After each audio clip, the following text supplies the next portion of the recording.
Bonjour à tous, Luc Saviti, courtier immobilier. Parlons finance avec Jean-Christophe Houd, conseiller en sécurité financière.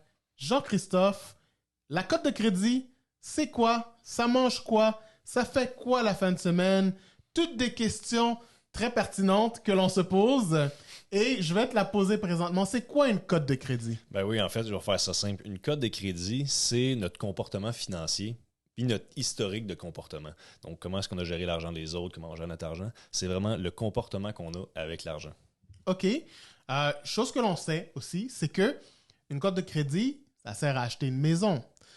Mais je me pose la question, est-ce que ça sert à autre chose que juste acheter une maison? Oui, ben oui, tu sais, on pense justement à l'achat de maison, mais souvent on pense pas la location d'appartement. Tu sais, il y a beaucoup de locataires maintenant qui vont demander, qui vont faire des enquêtes de crédit sur les gens qui veulent louer l'appartement parce qu'on parlait de comportement financier.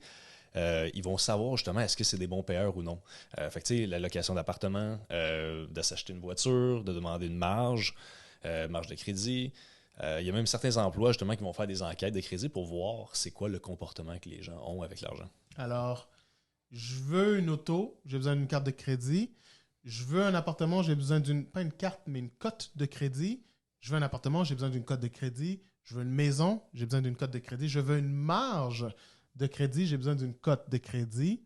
Alors, logiquement, ma prochaine question, c'est comment je fais pour améliorer ma cote de crédit? Ben oui, absolument. Puis je vais commencer avec la première erreur que les gens font, c'est de ne pas l'utiliser. Tu sais, des fois, on va avoir une mauvaise expérience, ça a affecté notre cote, on n'a pas pu faire un paiement, puis là, on dit on l'utilise plus, la carte. C'est la première erreur parce qu'on a besoin d'avoir des transactions dessus qui passent.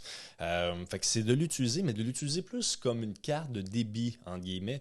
C'est de l'utiliser si on a l'argent. Parce qu'une carte de crédit, c'est pas notre argent, c'est de l'emprunt. Donc, de passer des transactions dessus, que ce soit de payer le gaz, de s'acheter un paquet de gomme, puis après ça, de pouvoir le payer, que ce soit, mettons, quand on arrive chez nous à la fin de la semaine, il faut qu'il y ait de l'action, il faut que ça passe dessus. Mais encore une fois, petit bémol, faire attention avec notre compte bancaire, justement, le maximum de transactions qu'on a le droit par mois. Tu sais, si jamais vous en avez juste 10, de ne pas faire des paiements dessus là, sur la carte de crédit là, à tous les jours. Fait que ça, c'est la première chose. Ensuite, si on vous offre une augmentation de crédit, vous pouvez la prendre. Il n'y a pas d'affectation justement dessus. Par contre, si vous la demandez, c'est là qu'il va y avoir une petite coche dessus. Ensuite, si je peux ajouter les prélèvements automatiques dans le compte bancaire, que ce soit les paiements d'auto, de téléphone, même l'épargne que vous faites. Tu sais, si vous faites 200 par mois d'épargne, pourquoi pas faire 4 fois 50 à la place? Il va y avoir plus de prélèvements qui vont passer dans le compte bancaire, puis ça va juste être bon justement aux yeux de la banque. Puis si je peux ajouter aussi justement de payer, là, de rembourser la carte, puis de ne pas dépasser le maximum de 50% là, de sa limite de crédit. J'en profite pendant que j'étais avec moi. Il y a une légende urbaine, un mythe au niveau des cartes de crédit et je voulais régler ça maintenant. Donc, il y a des personnes qui disent que la carte de crédit, on paye le paiement, on fait le paiement minimum seulement. D'autres personnes qui disent on laisse un certain montant à l'intérieur parce que ça va montrer aux banques qu'on est des bons payeurs et qu'on utilise la carte de crédit. Il y a d'autres personnes qui disent claire-moi ça tout de suite, immédiatement. C'est quoi la bonne façon de procéder ici? Ben oui, c'est ça. Idéalement, c'est sûr, c'est de l'éclairer au complet, là, c'est de la payer avant la fin du mois.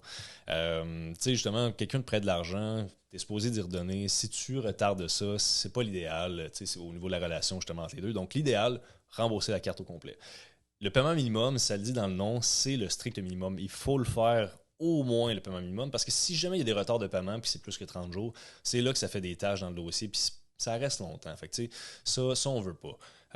Fait que oui, on claire le montant total. Puis, tu sais, justement, là, le 50% d'utilisation, c'est important aussi. Tu sais, de laisser toujours un montant dedans, c'est pas bon, justement, aux yeux de la banque. Si jamais on va dire qu'on a 500$ par mois qu'on veut mettre en dépense sur une carte de crédit, c'est important d'avoir une limite d'au moins 1000$. De ne pas dépasser son 50% pour pas qu'il y ait de red flag, justement, là, aux yeux de la banque. OK, super.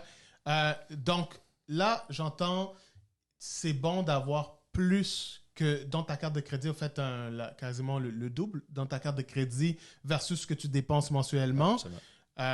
Et je ne sais pas si tu sais, mais les taux d'intérêt sont élevés ces temps-ci. Donc, ça m'amène à me questionner, est-ce que c'est peut-être mieux d'aller chercher une marge de crédit où les taux sont typiquement plus bas que les cartes de crédit? Quels sont les avantages? Quels sont les désavantages? Mais malheureusement, c'est tout le temps qu'on a pour l'instant. Alors, ça sera un sujet pour la prochaine fois. Merci beaucoup Merci à toi. et on se voit bientôt. À plus.